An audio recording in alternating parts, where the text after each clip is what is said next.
It's wonderful to be back in Israel, and particularly in Tel Aviv, where, as Stephen suggested, one always breathes an air of tolerance, freedom, pleasure. Sometimes it feels a little bit as if the city has parted company with the rest of Israel, but that is kind of a familiar sensation for a New Yorker.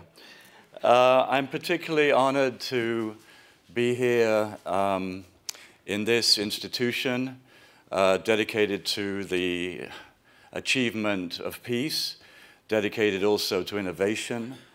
I think we all know that there is no peace that's conceivable unless the future wins out over the past. It's not in the cultivation of victimhood on either side that any peace is going to be found.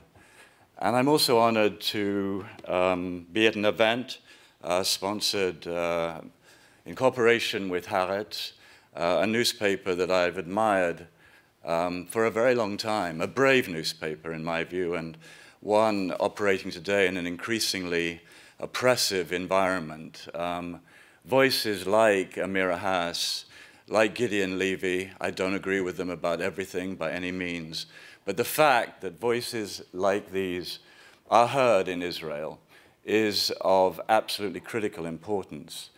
And it also so happens that my greatest friend in Israel, Alex Levak, with whom I had a memorable brief visit down to the Araba Desert on this trip, has also worked for many years with Haaretz, and that has given me a particular connection to it. In truth, I've had a somewhat rough week. You can probably hear from my voice. I tried to ignore it for as long as I could, and I finally called a doctor to the Dan Hotel about 3 days ago, and he examined me, and I could see his face darkening. And he said, "Do you want the good news or the bad news first?" And I said, "Well, I'll take the good news." And he said, "Well, you're alive and you don't have pneumonia." And then I asked for the bad, and he said, "Well, your pulse rate is high, so is your heartbeat, your blood pressure is up, you have a temperature, and you have acute bronchitis." And his drug prescription ran to several pages. So I sent the standard Jewish telegram home: "Start worrying, details to follow." Now, for the Jew, worrying is a natural condition. A lot of things have gone wrong over the millennia for the Jewish people, but they are stubborn. They returned to Israel, founded a modern state, created a miracle of economic vibrancy, and still the Jewish question did not go away. In fact, an Arab question was added: oy vey. Nobody knew all the light and shadow of the Jewish condition better than Shimon Peres, whom we mourn and who should have been with us today. I feel lonely up here without him. His is a great loss. If a life lived well leads to wisdom, his was such a life. I was speaking to Salam Fayyad the other day over at the American Colony Hotel in Jerusalem, and he recalled how soon after he became finance minister of the Palestinian Authority in 2002, an unexpected call came in from Peres's office at the Foreign Ministry: "Come see me." So Fayyad did that, and they had a lively discussion, and you can imagine what it was about: the conflict. And at the end, Shimon Peres said to Fayyad, "Next time, why don't you bring Arafat and Abu Allah with you?" Well, that was Peres, unbound by rules, always dreaming, innovating, looking for new angles, a proud patriot, but not a patriot untroubled by what Israel and he himself had wrought. Today, of course, as we've been hearing all morning, troubles abound. The modern state of Israel has taken root in a very rough neighborhood. I think that I would say I'm more worried about the state of the world today than at any previous time in my life. Not far from here in Syria, There are 500,000 dead. There's the shame, the disgrace, in fact, of Aleppo. Almost 5 million refugees, almost 6 million internally displaced. It's not just those numbers that worry me. It's the fact that in Syria, we've seen the power shift that is occurring in the world. And in many regards, it's troubling. We saw the President of the United States, a man that in many regards I admire and think has been a very good president, set a red line against the use of chemical weapons, walk up to the very brink of military action when that red line was breached, and then pull back. And I think that when America's word comes to be seen as suspect around the world, that is a very worrying development. I always say to people who say it's time for America to pull back, 20th century is over, Pax Americana, that's yesterday's news, yesterday's story. I always say, careful what you wish for.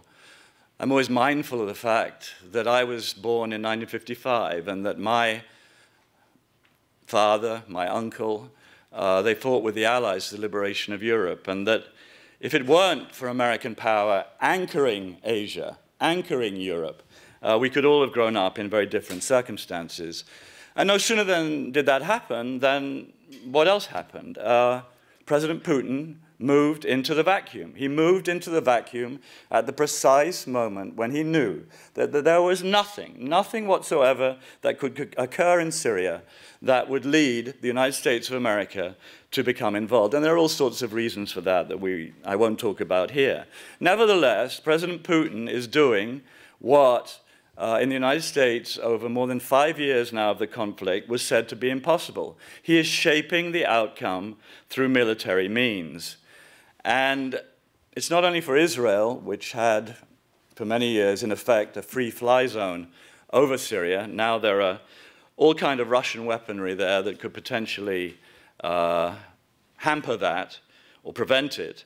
That this is an extremely worrying development. So I think in Syria, we've all seen this world in flux. And a world in flux is a more dangerous, more combustible world than we've been accustomed to living in. And then we had Brexit, an absolute disaster in my view. And I think in Brexit, we saw the current mood around the world, which is one of, in many respects, disruption at any cost. The major political parties are in disarray, both in Britain and the United States. You have a kind of virtual direct democracy emerging, and we don't really know what its rules are going to be. We saw kind of a post-truth world in the Brexit vote. I mean, there were just outright lies spoken left and right.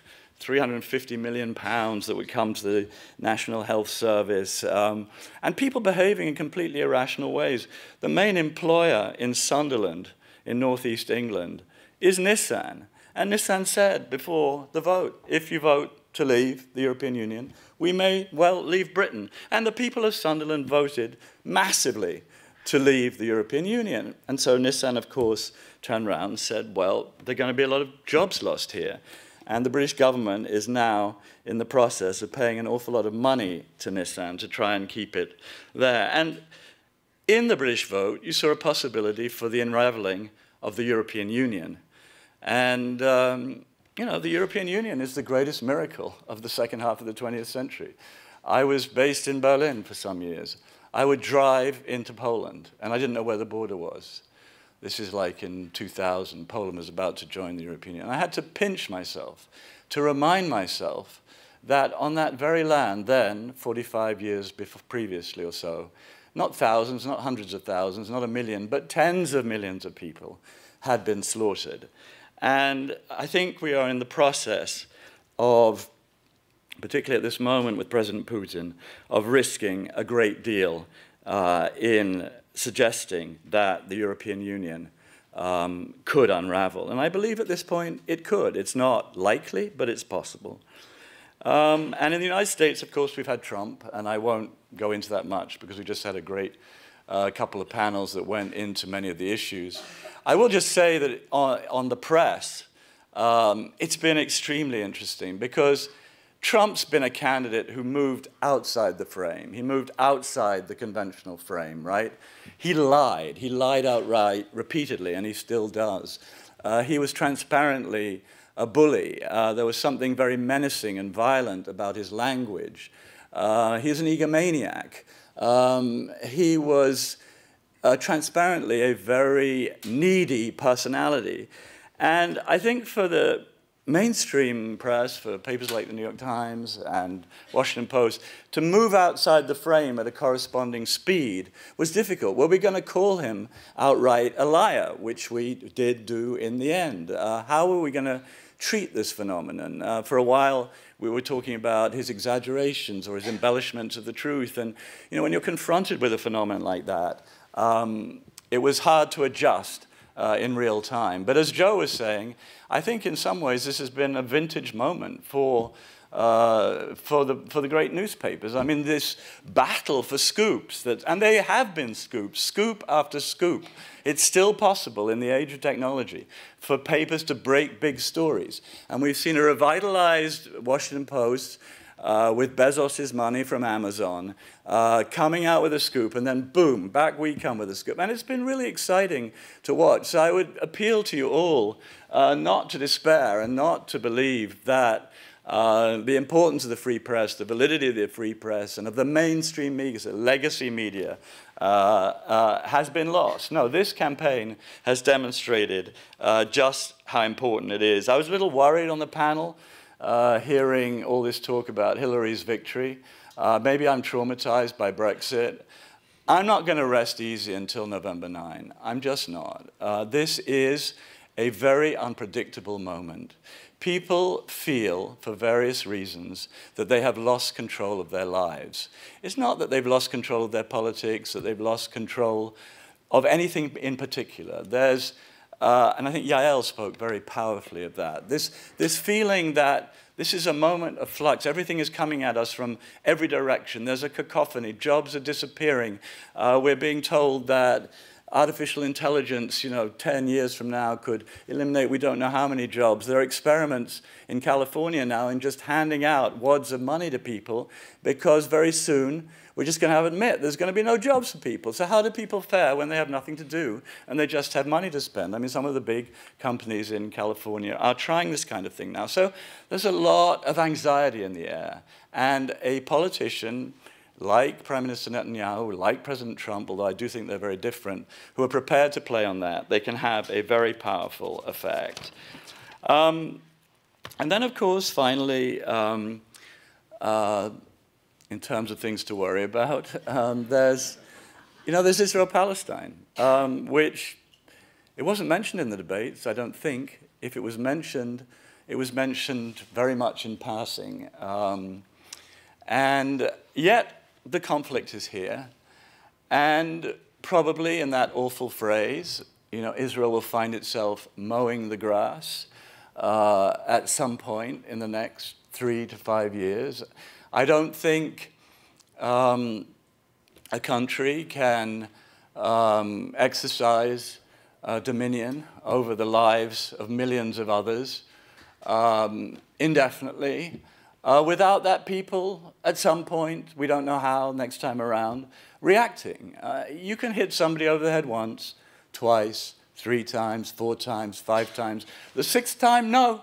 Doesn't matter. Doesn't matter what happens to my life. Or those people will react. The Palestinians will react. And that is the reality here. It'll be 50 years next year of the occupation. And it is a very corrosive occupation. It affects every aspect of Israeli life. Everyone in the IDF spends time there, goes into Palestinian homes, breaks them up, monitoring, extracting information. I'm sure you've all seen the movie The Gatekeepers, in which successive leaders of Shin Bet say this is just not tenable over an indefinite period. And, this trip has been hard. I've been here a week, and not just hard because I haven't been able to talk, but hard realizing in fact, I just wrote a column. You know, I've been a passionate advocate of a two-state outcome, and I'm clinging to some last little grain of that hope. But if I really look at it, as I tried to in the last column I wrote, because I don't like lazy thinking, and I don't like trying the same thing again just because that's what we've always done. And I suppose in what I do, you've got to try and think in some other way. I can't see any evidence that it's possible. I simply don't see any evidence that it's possible. And it seems to me that the occupation, 370,000 settlers in the West Bank, not to mention another 200,000 or so in East Jerusalem, the way in which that is at this point just broken up the West Bank into these tiny self-administering, more than 150, I believe, self-administering Palestinian enclaves in the West Bank. But more than that, just the ideology behind it, which is so ascendant in this, probably the most right-wing government that Israel has ever had. And on the other side, just the complete fragmentation of the Palestinian national movement, an old man, Abu Mazen, Mahmoud Abbas, who has at this point no democratic credentials. Well, it's been 11 years now. He just cancelled the municipal elections that were about to be held. And he's worrying about Dahlan, he's worrying about internal conflicts within Fatah. And the people I spoke to on the West Bank, they were not talking anymore about two states. They were talking more about trying to find ways to make the best of the situation, a much more individualistic kind of approach, and just this, that through sort of nonviolent resistance, they will eventually attain equal rights somehow. Now, I don't think one state is possible, but on the other hand, I don't think the current situation is tenable forever. So at some point, Prime Minister Netanyahu, or maybe he won't go on forever, I don't know. I hope not. There's supposed to be a shelf life for leaders in democracies. It's supposed to stand at about 12 years, and he's getting close to that. So maybe shelf lives don't apply in Israel, I don't know. But at some point, Prime Minister Netanyahu has to decide, or whoever follows him, between the Mediterranean Sea and the Jordan River, do we want a big, single state of roughly 50-50 Arab-Jewish state, or do we want a somewhat smaller Jewish majority state living side by side with a Palestinian state in peace and security? And, or do we maintain this limbo? And it's a very deliberate limbo. It's a deliberate limbo which is designed to achieve maximalist territorial gains without absorbing the people affected by those gains into the state, into its democracy, without enfranchising those people. And you know, I know Israel exists in a very rough region, and that by the standards of the region, the rights of the Arab minority here are quite exceptional, actually, even if they fall short of what I think most of us here would desire. But there is no escaping the fact, as I've said, that this is deeply, deeply corrosive. It is not good for the state of Israel to be a democracy up to the green line that is now invisible, and then beyond it, no longer be that democracy, but have 350,000 Jews who vote, and then a whole bunch of people around them who do not. So that's the dilemma. I don't see any quick movement, and I advocate in this last column for a series of measures that could at least help, absent any decisive progress. And I'm in favor, on balance, of President Obama setting out, if possible in a Security Council resolution before he leaves office, the American view of the final status parameters. I'm partly in favor of it because Israel is very much opposed to it. And I think the more, as on the Iran deal, the United States can say to Israel, we have your back, we support you completely. We just did a $38 billion military aid deal with you over 10 years. We will never desert you. But that does not mean that you can rely on our veto in the Security Council, that you can rely on us on something that we think is in our national interest, like the Iran deal, not to go ahead just because you don't want it, or rely on us not to set out our view of the parameters for a two-state peace because you don't want it. No, you can't rely on that anymore. And there is a shift in American Jewish opinion that is going on at this time. So I think that is good for Israel, to have pushback from the United States. In fact, I think it's essential. If Israel believes it has a blank check, then things are not going to move. And as you know, Moshe Dayan said, the Americans give us arms, they give us money, and they give us advice. We take the arms, we take the money, and we ignore the advice. It's been going on for a very long time. Let me just say in conclusion that, you know, my family came from, they were Lithuanian Jews who went to South Africa. My parents were born in South Africa. Then my father hated apartheid and left in the 50s. And I lived the first 2 years of my life in South Africa. I was then raised in Britain. And then I moved to the US, became an American. And part of my family went from here to Israel, living here and in Jerusalem. And you know, throughout my childhood and adolescence in South Africa, my family, you know, always told me, enjoy the swimming pools. Next year they'll be red with blood. And it was always inevitable that the blacks out there in the dusty horizon, traipsing around without shoes, confined to the miserable stench of the townships, they would, in their 30 million plus, rise up and claim what was theirs. And the 4 million whites of South Africa, camped like my family on the high veld there in the Transvaal, they would be chased out. It was inevitable. It was going to happen. And I grew up with that conviction, with that unease, that fear, and with this sort of visceral feeling of what racism is, and this violent reaction against it, the feeling of what a terrible thing this was. And you know what? It didn't happen. And it didn't happen, as we all know, because of leadership, because of statesmanship. And when you're looking for the next tweet, statesmanship becomes impossible. But it does remain important. In fact, it remains critical. And if you look at Camp David, there you had real leadership. It's quite a long time ago now. But of course, Menachem Begin went there saying the one thing he would never, ever, under any circumstances, give up was Sinai.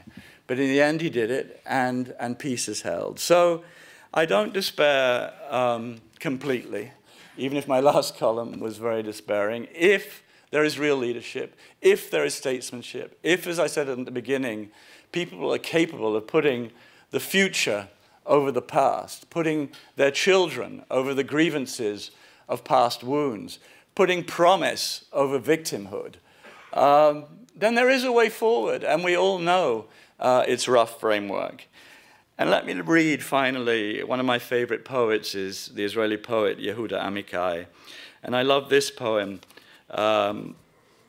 in particular. It's called The Tourists. Once I sat on the steps by Agat at David's tower. I placed my 2 heavy baskets at my side. A group of tourists was standing around their guide, and I became their target marker. You see that man with the baskets? Just right of his head, there's an arch from the Roman period. Just right of his head. But he's moving. He's moving. I said to myself, redemption will only come if their guide tells them, you see that arch from the Roman period? It's not important. But next to it, left and down a bit, there sits a man who's bought fruit and vegetables for his family. That, ladies and gentlemen, is the future over the past. Thank you.